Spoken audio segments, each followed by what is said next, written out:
Oh Nanti ya saya udah. berdiri di.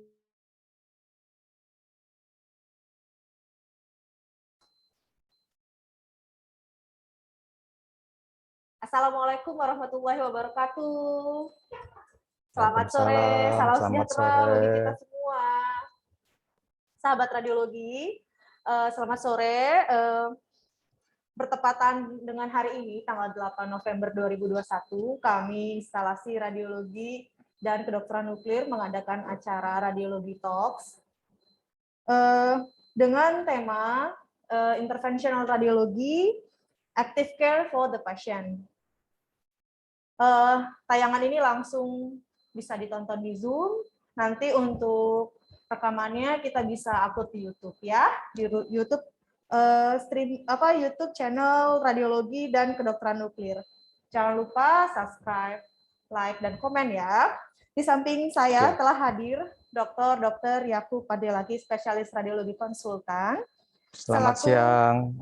Selaku konsultan radiologi intervensi yang saat ini menjabat sebagai Ketua Divisi Radiologi Intervensi di Instalasi Pelayanan Radiologi dan Kedokteran Nuklir RSCM.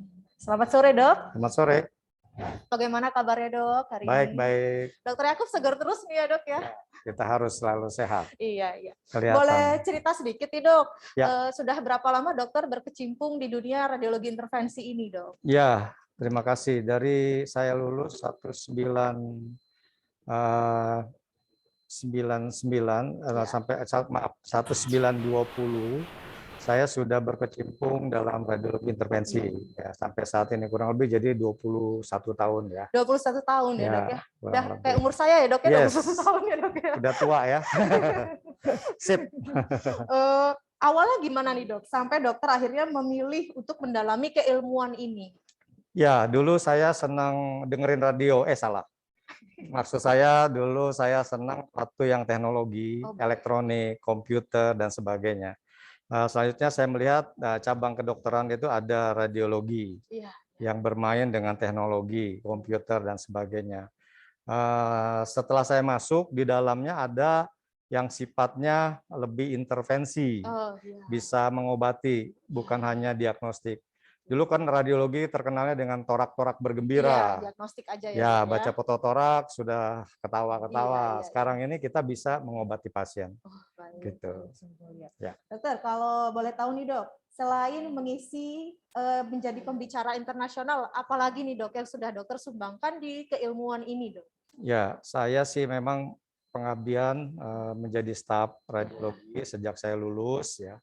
Selanjutnya saya mengabdi juga di perhimpunan sebagai sekretaris jenderal di perhimpunan dokter spesialis radiologi dan juga merangkap pada waktu itu se-ASEAN ya. Saat ini juga saya aktif sebagai eksekutif komite di ASKI ya, juga di APSCR, jadi asosiasi dari Asia Pasifik untuk intervensional radiologi. Udah gitu. Banyak ya sahabat radiologi, Dokter Yakub ini sudah terkenal di mana-mana. Ya, siapa sih yang nggak kenal Dokter Yakub ya nggak sih, Dok? Ya, stay tune terus ya, karena selanjutnya kita akan mengajukan beberapa pertanyaan kepada narasumber yang sangat ahli. Ya. Dokter, kami sudah berhasil menghimpun beberapa pertanyaan dari sahabat radiologi awam ya, Dok ya. Betul.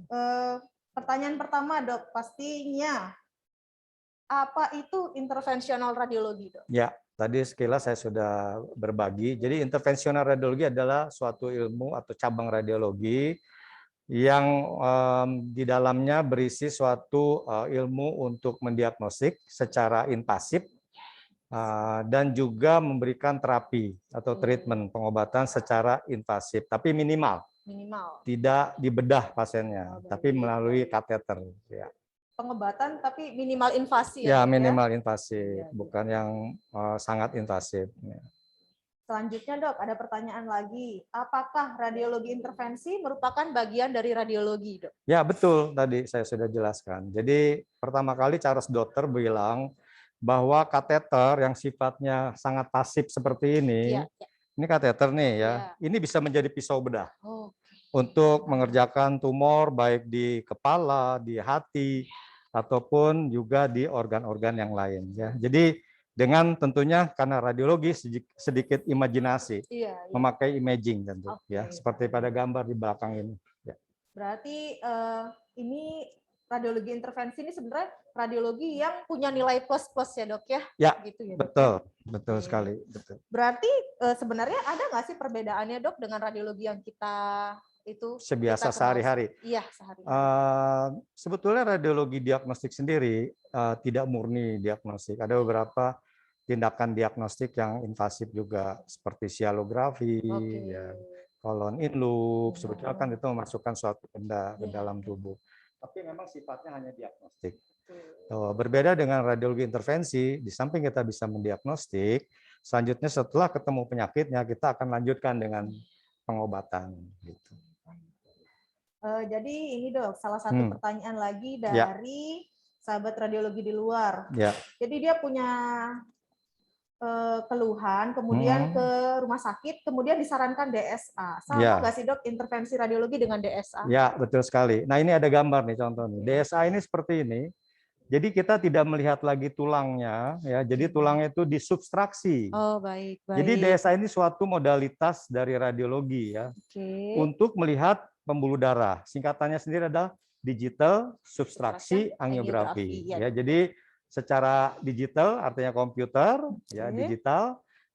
Subtraction itu disubstraksi, tulangnya dihilangkan, ya, di masking. Ya. Setelah itu kita hanya bisa melihat pembuluh darahnya. Pembuluhnya darah. Nah, ini contoh kelainan yang sangat jelas dari pembuluh darah yang sifatnya AVM di dahi. Ini merupakan momen yang sangat berharga ya, sahabat radiologi, langsung bisa dijelaskan ada oleh gambar. Dr. Yakub itu sendiri. Betul. Selanjutnya dok, mengenai kasus nih yang beberapa tadi dokter sampaikan. Tapi mungkin saya tambahkan sedikit. Dok? DSA sendiri sebetulnya ada sedikit kesalahpahaman bahwa DSA itu untuk mengerjakan otak. Padahal tidak. Ya, DSA itu suatu modalitas radiologi seperti CT angio, MR angio gitu, untuk melihat semua pembuluh darah yang ada seluruh tubuh, ataupun saluran-saluran seperti saluran cerna, ataupun saluran biliar, itu juga kita bisa melakukan dengan DSA ya dok ya? teknik DSA gitu ya. Dengan digital substraksi, ya. Modalitas radiologi intervensi. Betul, betul. Selanjut ke kasus ya dok? Ya, boleh silakan. Untuk stroke dok, apakah bisa disembuhkan melalui modalitas ini dok? Ya, setuju. Stroke itu dibagi dua, ada iskemik, ada berdarah, sumbatan dan berdarah. Nah, kalau sumbatan itu golden period ataupun baku emas untuk masa emasnya lah istilahnya, periode emas itu harus di bawah 3 jam, boleh ditunggu sampai 6 jam, boleh. Tapi lebih dari itu, sequelae yang sudah ada itu tidak akan kembali menjadi normal. Ada beberapa pasien bisa kita tolong walaupun sampai 24 jam, tapi umumnya di bawah 3 jam itu yang the best. Gitu. Wow, berarti untuk yang iskemik ya, tapi untuk yang perdarahan itu masih bisa punya waktu. Kita melakukan diagnostik, misalnya aneurisma, ataupun AVM dan sebagainya, itu kita bisa lakukan persiapan gitu ya, seperti itu. Ya. Tentang perdarahan yang tadi dokter sebutkan, untuk modalitas intervensi radiologi nih dok, di organ mana saja sih dok yang bisa kita jangkau dok? Nah, itu dia. Jadi DSA ataupun digital substraksi angiografi, kalau memang kita nggak ngelihat pembuluh darah, kita bilang DS aja lah. Digital subtraction, ya. Jadi itulah melihat organ ataupun saluran yang bisa kita visualisasikan dengan mensubstraksi. Nah, itu dari kepala, leher, dada, paru-paru, perut, kaki, ekstremitas, semua bisa kita lakukan. Ya, dok, ya? Ya, benar-benar jadi one stop shopping atau one stop treatment dari kepala sampai kaki gitu. Kalau tumor dok? Tumor ya, terutama yang paling berperan adalah tumor hati. Tumor hati. Ya, bukan sakit hati ya. Ya, tumor hati. Ya, tumor hati ini kita bisa lakukan secara intervensi, dimasukkan kateter, contohnya ini kateternya ini. Iya, dok, silakan dok. Ya, kateternya dimasukkan ke pembuluh darah di perut, dipasang, setelah itu kita pakai wire. Ya, wire ini kabel-kabel kecil, ya, ini yang akan mengarahkan ke pembuluh darah yang akan kita tuju. Ya, setelah itu kita pakai mikrokateter. Nah, dari mikrokateter ini kita bisa masukkan obat. Oh, Ya, baik baik. itu menyumbat pembuluh darah atau kemoterapi dan sebagainya. Ya, itu ya. Maksudnya kita bisa melakukan secara langsung ya Langsung. dengan alat angiografi ini. Gitu. Ini perlengkapan perangnya ya, Dok? Ya, ini adalah senjata yang sifatnya pasif tapi Iya. dengan sedikit imajinasi bagaikan baik. pisau bedah gitu. Keunggulan intervensi ini, Dok, dengan modalitas lain seperti kemoterapi dalam mengobati tumor gimana, Oke, Dok? saling Lebih efektif mengisi, mana? Iya. saling mengisi, Saling tergantung mengisi. Baik. stadium ya. Oke. Contoh tumor hati ini Iya, iya. pada stadium yang dini itu kita bisa melakukan radiofrekuensi ablasi atau microwave ablasi, ya, itu bisa. Terus kalau di bedah juga bisa, kalau di bawah 3 cm. Di bawah 3 cm. Jadi belum ada peran tuh radiologi intervensi sebetulnya di situ. Walaupun bisa. Nah, itu berdasarkan BCLC staging ataupun konsensus. Nah, kalau di intermediate itu ya peran TACE, trans arteri kemoembolisasi. Ya, kalau yang sudah advance ya itu kita lakukan konservatif. Gitu, seperti itu ya. Ini nih, Dok, ada nggak syarat tertentu supaya agar pasien bisa menjalani prosedur ini? Ya, betul. Jadi pada waktu melakukan prosedur kateterisasi, kita sama sebetulnya, jantung itu karena jantung, sama dengan sedangkan jantung. radiologi intervensi itu dari otak sampai ke kaki. Ya, persiapannya sama, pasien yang penting adalah sesuai dengan indikasi, artinya memang perlu dilakukan pemeriksaan ini. Kedua, dijelaskan, kita harus memberikan informed consent. Yang ketiga, pemeriksaan laboratorium. Ya, sebelum itu kita periksa fisik pasien juga, apakah memadai, keadaan umumnya dan sebagainya. Setelah itu kita lakukan pemeriksaan laboratorium, terutama faktor-faktor pembekuan darah, urium kreatinin untuk melihat fungsi ginjal, karena kita akan memakai kontras di sini. Ya, itulah hal-hal yang perlu kita persiapkan, dan di samping itu puasa. Karena menjaga pasien reaksi alergi, muntah dan sebagainya, jangan sampai dia menjadi masalah.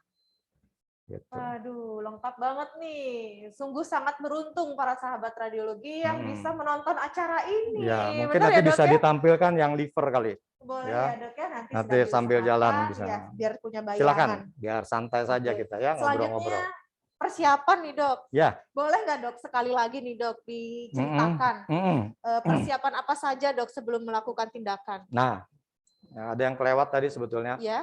Di samping indikasi adalah persiapan imaging atau pencitraan yang sudah ada. Ya.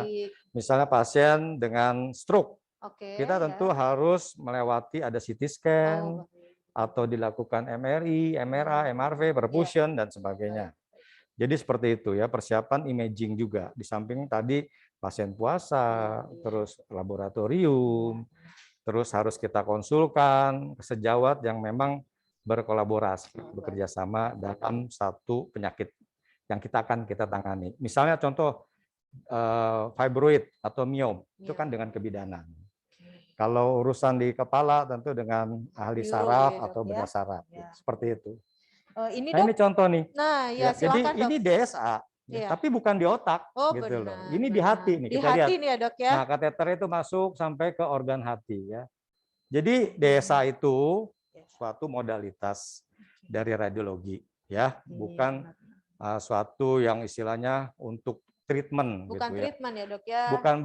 Bukan maksudnya treatment betul, itu dilanjutkan dengan treatment. Tapi secara diagnostik dulu, setelah ini ada tumornya misalnya lalu kita embolisasi atau kita sumbat. Intervensional radiologi boleh diibaratkan seperti tukang ledeng. Oh gitu, Dok. Ada yang bocor kita tutup. Oh baik. Nah, ada yang tersumbat, kita buka, dorong. Betul, Dok. Seperti itu. Emang itu istilah itu dari Charles Docker. Oh gitu. Profesor dari Oregon. Dia bilang intervensional radiologist seperti plumber. Tukang ledeng. Gitu.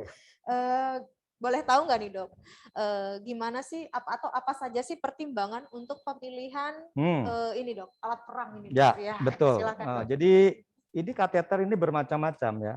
Seperti ini jenis Yashiro, ini hanya khusus biasa kita kerjakan pada tumor-tumor hati. Nah itu kita lihat tuh kateter Yashiro di situ, yang bisa masuk sampai daerah truncus soleacus ya. Ini Yashiro. Tapi untuk yang kepala itu ada headhunter, ada gitu. vertebral, gitu, ada multipurpose, itu pemilihan kateter. Wire pun kalau untuk kepala itu ukurannya lebih kecil ya. Kalau ini ukurannya kurang lebih 0,032 ya, betul. Ini untuk kepala. Kalau untuk abdomen dan perifer ya, ekstremitas itu 0,035 bisa gitu ya. Nah, untuk mikrokateter ini bermacam-macam. Kalau untuk kepala lebih kecil lagi. Ini sekitar berapa fans ini untuk abdomen biasanya. Kita lihat di sini berapa, sekitar 61, maaf ini frans-nya nggak begitu kelihatan di sini. Ya, jadi biasanya 1,9 sampai 2,4 untuk abdomen. Tapi untuk kepala itu bisa 0,9. Itu seperti itu ya. Bahkan wire-nya juga sangat halus biasanya. Micro wire gitu ya. Oke. Sudah dicatat para sahabat radiologi mungkin sebagai masuk radiologi, belajar intervensi untuk bagi dokter umum. Ya, ini pasang iklan sedikit. Sekalian ketemu dokter Yakub, nanti kalau belajar langsung, wah kesempatan yang luar biasa banget ya. Kalau walaupun katanya galak. Enggak, baik. Dokter, boleh nggak nih sedikit cerita aja? Ya. Kan dokter udah banyak pengalaman nih ya, sudah 25 tahun. Ada nggak dok pasien yang 21. paling 21 tahun? Ya. Pasien yang paling unik dok selama dokter mengerjakan, yang paling berkesan dokter? Ya, ada satu pasien yang terselamatkan karena stroke, usia 34-an tahun gitu, 30 lebih. Seorang ahli spesialis juga. Dia mendadak habis sarapan, terus ketika ngobrol-ngobrol, dia langsung merasa badannya lemah, terus pingsan. Terus ada kelemahan sisi tubuh kanan. Ketika itu saya masih di tempat parkir, saya ditelepon oleh direktur dan juga teman sejawat saya di spesialis tersebut bahwa ada pasien yang perlu penanganan segera. Ini stroke, karena di code stroke-nya memang sudah jelas. Jadi harus di bawah 3 jam kita harus langsung ke setelah dilakukan MRI tentunya. Jadi kita kerjakan, dan pada waktu itu kita juga harus bekerja sama. Di situ ada memang bedah saraf, ada ahli saraf ya, untuk saling berkontribusi ya dalam bidangnya masing-masing tentu. Bedah saraf siap membuka kalau ada kelainan-kelainan yang perlu dibuka. Ya pada saat itu kebetulan memang sumbatan ya. Kita melakukan penarikan yang istilahnya trombus. Trombus itu basok di dalam udara yang nyumbat. Kita sedot dan kita tarik dengan stent. Pasiennya terselamatkan dan tidak jadi lumpuh. Jadi dalam 3 hari pasiennya sudah sadar lagi dan tidak mengalami sequelae ataupun gejala sisa dari stroke. Luar biasa ya dok ya. Luar biasa sekali kalau kita benar-benar bisa mendalami intervensi radiologi seperti dokter Yakub, kemudian kita bisa menolong orang ya dok ya. Betul. Kalau pasien tersulit mungkin dok cerita dok. Ya tersulit adalah suatu malformasi vaskular di daerah muka, apalagi bayi gitu ya. Terus di tangan juga itu sangat sulit karena itu resiko perdarahannya sangat hebat, apalagi di muka kan bayi gitu. Itu yang tersulit, yang tentu kita harus tangani karena pasien harus dibius total. Jadi misalnya hemangioma itu harus kita sumbat, yang kita sebut AVM biasanya. Kalau penamaan hemangioma itu sebetulnya dengan obat-obatan bisa oleh teman spesialis anak ya, ataupun spesialis yang lain yang menangani pengobatan. Tapi di bidang kita adalah yang arteriovenous malformation. Seperti pada kasus yang tadi di kepala itu, contohnya ada di kepala. Itu tapi bisa di seluruh tubuh. Bisa di seluruh tubuh. Selama masa COVID ini dok, adakah peranan radiologi intervensi dok? Ya, betul sekali. Jadi COVID itu memang yang paling jelek komplikasinya adalah stroke. Karena terjadi penggumpalan darah di mana-mana. Ya, kalau dia penggumpalan darah di otak, kalau tidak segera ditangani, itu akan menyebabkan sequelae ataupun gejala sisa yang menyebabkan pasien akan seumur hidup, misalnya lumpuh dan sebagainya. Jadi perannya di COVID itu ada, jelas. Ya, dan sama juga ada trombus-trombus, ada sumbatan di paru-paru. Karena gumpalan darah itu juga ke pembuluh darah paru, yang kita sebut emboli paru. Nah, itu kita bisa lakukan pengobatan. Gitu. Berarti juga ikut andil ya dok ya? Ya, sangat berperan sebetulnya ya. Kemudian dok, yang paling sering banyak ditanyakan nih dok oleh sahabat radiologi yang lain. Ya. Ada nggak sih dok efek samping kepada pasien setelah dilakukan tindakan ini? Ya, jadi pada waktu kita memberikan informasi ya untuk penandatanganan surat informed consent, itu kita harus menjelaskan komplikasinya juga. Dari yang paling ringan alergi kontras. Itu bisa dari gatal-gatal sampai syok. Kita harus jelaskan ya, karena keadaan alergi ini tidak bisa ditebak. Yang kedua adalah misalnya tempat penusukan. Itu terjadi hematom atau terjadi penggumpalan darah yang bocor. Itu bisa sampai bengkak pasiennya gitu ya. Dan kalau pasien-pasien stroke, itu bahayanya kateter yang seperti ini, nusuk saja ke aneurisma, itu bisa pecah, pasiennya bisa stroke, berdarah, bahkan bisa meninggal di tempat juga. Jadi pernah nggak dokter secara pribadi? Kebetulan memang sebagai manusia pada keadaan pasien yang sangat berat, kita harus juga menyelamatkan ataupun keluarga, tetap dokter tolong bantu semaksimal mungkin. Walaupun saya sudah bilang misalnya ini resikonya besar dan memungkinkan pasien ini akan terjadi masalah, ya dikerjakan. Dan memang keadaan waktu itu ada nightmare ya, jadi pasiennya memang memburuk gitu. Ya, itu bisa terjadi pada semua orang. Seperti operasi usus buntu, operasi amandel pun sama saja gitu. Tapi memang itu jarang sekali ya. Saya kadang-kadang lupa juga tuh pernah terjadi kejadian seperti itu karena memang jarang sih. Karena kita harus menghitung betul apakah ini benar-benar indikasi gitu. Kecuali kalau keluarga sudah sangat meminta, walaupun sudah dijelaskan gitu, ini nggak mungkin kita tolong. Tapi kalau udah keluarga bilang apalah yang dokter bisa lakukan, kerjakan kita. Dan ada satu pasien yang sudah koma bangun. Ya itu kita nggak bisa bilang bahwa secara kedokteran ini nggak bisa gitu, susah memang. Keluarganya bilang tuh kan dokter, ya saya bilang saya salah maaf. Tapi pasiennya udah sehat lah, sama-sama senang gitu ya. Walaupun saya mungkin dalam menilai komanya udah 5, udah 6, udah jelek sekali.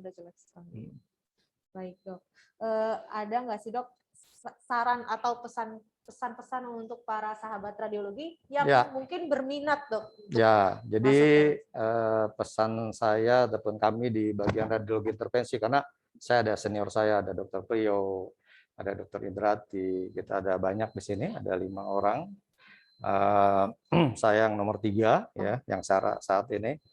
Jadi kalau ingin terjun ke dalam dunia intervensi, setelah dokter umum masuk dulu ke radiologi diagnostik ya. Setelah itu baru kita menjurus ke subspesialis radiologi intervensi. Walaupun secara kompetensi radiologi umum kita bisa melakukan kateterisasi diagnostik seperti ini gitu ya. Jadi ilmu ini akan sangat berkembang ya, baik di bidang kami radiologi ataupun di spesialis yang lain. Saya harap tetap kita belajar melakukan dengan etika yang benar. Jadi jangan coba-coba ke pasien kalau kita memang belum mampu atau belum kompeten. Karena pasien itu juga manusia dan bagaimana kalau pasien itu saudara kita sendiri. Anggaplah itu yang selalu saya ingatkan pada waktu saya bekerja dengan sejawat yang lain. Jadi ini yang penting. Baik, gitu. Boleh diceritain nggak sih dok, apa saja sih modalitas, maksudnya modalitas intervensi ini, kecanggihan ya, jadi dok. Modalitas intervensi itu bukan hanya digital subtraksi ini namanya angiografi atau cath lab ya, kateterisasi laboratorium. Ada CT scan, kita biopsi tumor di paru-paru. Terus kita drainase abses, ada abses tuh bisul di dalam perut. Ada waktu itu ada kasus kebidanan, dia ada abses, ada bisul di daerah rongga pelvis, ya, perut bagian bawah, kita tusuk, pasang kateter, kita sedot nanahnya tanpa pasien dioperasi. Jadi kita bisa melihat bahwa radiologi intervensi ini sangat bermanfaat ya, dengan tindakan yang minimal tadi gitu. Selain biasanya DSA dok, saya juga pernah nih kan, kebetulan saya pernah kerja sama dokter nih, wah bangga banget saya nih dok. Terima kasih ya dok ya. Sudah mau 24 jam kerja sama kita semua. Terima kasih kembali dokter. Keunggulan lain yang saya suka pakai itu Dynacity ya dok ya. Boleh dibahas jadi ini ya, tadi saya juga akan tambahkan. Kita lihat DSA ini kan untuk angiografi ya. Iya, iya. Digital subtraksi ini tentu bermanfaat yang seperti sudah dijelaskan. Iya. Tadi CT scan juga bisa, USG juga. Kadang-kadang kan saya bawa USG ke sini Iya, pernah dok. untuk Pernah. menusuk pembuluh darah, Iya. memberikan obat. Itu juga bisa untuk intervensi gitu ya. Iya, Jadi iya. USG, CT scan, fluoroskopi pun saya pernah memakai untuk melihat waktu itu pasien-pasien yang akan dilakukan misalnya AVM yang kita bisa langsung tusuk obatnya dengan misalnya venous malformation ya, hemangioma, istilah awam hemangioma, padahal ya venous malformation. Kita kasih bleomycin, itu kita pakai fluoroskopi.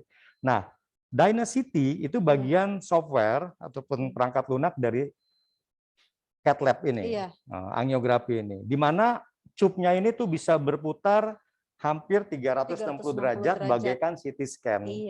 Jadi pasien-pasien yang setelah dilakukan embolisasi, misalnya tumor di hepar, kita bisa lakukan seolah-olah pasien dilakukan CT scan.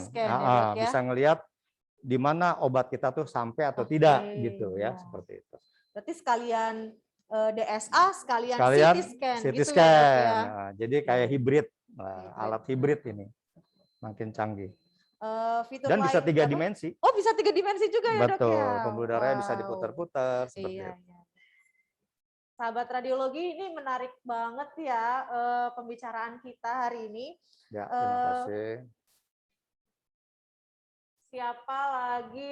Siapa lagi yang mau bertanya?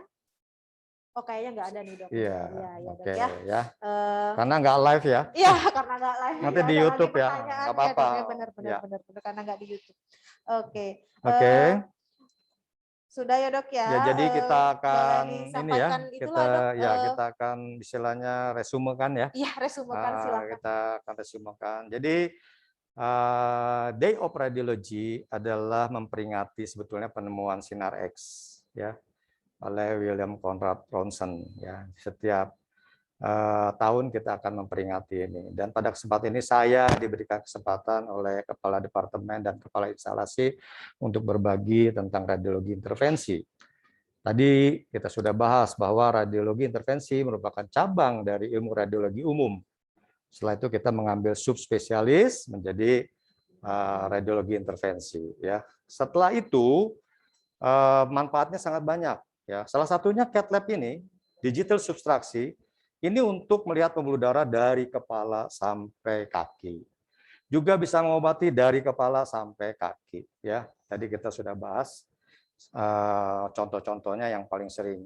Misalnya kaki pada diabetes juga yang saya tadi kelewat, kita kasih balon pembuluh darah yang nyempit-nyempit itu karena gangguan di daerah akibat komplikasi penyakit gula ya, seperti itu. Ya, terakhir jangan lupa bahwa di dalam radiologi ada radiologi intervensi yang bisa mendiagnostik dan bisa mengobati. Ya, lanjut nanti kita bisa akan diarahkan lagi apakah ada acara yang lain. Semoga ini bermanfaat bagi kita semua, juga buat saya sendiri tentunya. Terima kasih atas perhatiannya. Terima kasih banyak penjelasan dan pencerahannya, Dokter. Ya, sama-sama. Semoga dengan acara ini, dengan penjelasan yang dokter sudah paparkan, sahabat radiologi semakin paham, semakin mengenal ya, Dok ya. Jadi semakin sayang sama radiologi intervensi ya, Dok. Kita tidak kenal maka tidak sayang. Betul. Gitu ya, Dok ya. Oke, sekali lagi terima kasih kepada Dr. Jakub Pandelaki, spesialis radiologi konsultan yang telah meluangkan waktunya untuk hadir. Iya, terima kasih. Mungkin ada beberapa pengumuman. Kebetulan ada, Dok. Ya, silakan. Bertepatan dengan International Day of Radiology. Ya. Instansi pelayanan radiologi dan kedokteran nuklir memberikan apresiasi kepada staf-staf teladan ya, yang sudah dilakukan polling tanggal 4 November 2021 kemarin, Dok.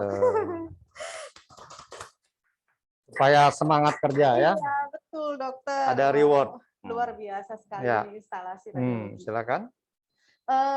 Saatnya saya bagikan pengumuman pemenang kategori DPJP teladan. Wow. Jatuh kepada Dr. Sawitri Darmiati, spesialis radiologi konsultan. Selamat, Dr. Sawitri. Dokter Sawitri. Kemudian kategori perawat teladan. Nah. Jatuh kepada bung bung bung. Sinung Ardianto, Sarjana Keperawatan. Selamat kepada Mas Sinung Ardianto. Selamat. Oke, tidak lupa kepada nakes lain juga ya. Kalau di instalasi radiologi, radiografer ya dok? Iya dong, ya. Pasti. Ada 2 nih karena nilainya sama. Wow, keren. Selamat kepada Mega Amanda, Sarjana Sains Terapan. Anaknya ada di balik layar. Kemudian Bapak Ridwan Setiawan, Sarjana Sains Terapan. Sukses terus. Tidak lupa kepada yang selalu mendukung jalannya pelayanan ini. Dari bagian loket ya, non-nakes ya. Kategori ya, non-nakes teladan. Wow. Jatuh kepada bung bung bung. Ibu Sih Wijayanti. Selamat kepada para staf teladan yang sudah terpilih. Ya. Semoga dengan terpilihnya dapat menginspirasi kami untuk selalu memberikan pelayanan unggulan ya dok ya. Siap. Ya, sesuai dengan moto RSCM, menolong, memberikan yang terbaik. Iya, betul. Salam sehat semua. Oke. Demikian Radiologi Talks hari ini. Semoga dengan adanya acara ini dapat menambah wawasan sahabat radiologi semua, menambah pengetahuan tentang keilmuan radiologi intervensi, merupakan suatu kesempatan yang berharga bisa mendatangkan Dokter Yakub sebagai narasumber juga. Nggak jauh-jauh kok, di sini aja. Terima kasih ya dok, sudah mau hadir di acara ini. Ya, terima kasih. Ya, mohon maaf jika terdapat salah kata, kurangnya dari saya, lebihnya dari Allah. Salam hangat dari kami, instalasi pelayanan radiologi dan kedokteran nuklir RSCM. Assalamualaikum warahmatullahi wabarakatuh. Dadah, sehat semua. Waalaikumsalam. Saya? Alhamdulillah. Nah, udah ya.